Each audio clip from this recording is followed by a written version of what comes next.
দাম বাড়ছে নতুন পণ্যের, কিন্তু পুরনো জিনিসই এখন অনেকের ভরসা। আর সেই ভরসাকেই পুঁজি করে সংসার চালাচ্ছেন মানিকগঞ্জের এক কড়াই মেকার।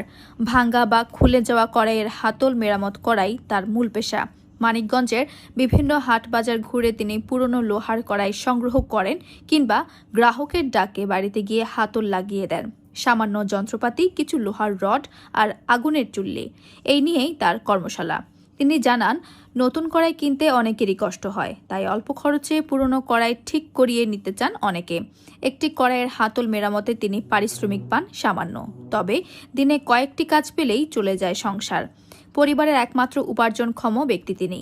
আয় কম হলেও সততা আর পরিশ্রমেই টিকে আছেন। স্থানীয়রা বলেন, এমন ছোট পেশাগুলোই গ্রামীণ অর্থনীতিকে সচল রাখে। জীবনের কষ্টের কথা বলতে গিয়ে কড়াই মেকার জানান, কাজ ছোট হলেও লজ্জার কিছু নেই, হালাল উপার্জনেই শান্তি।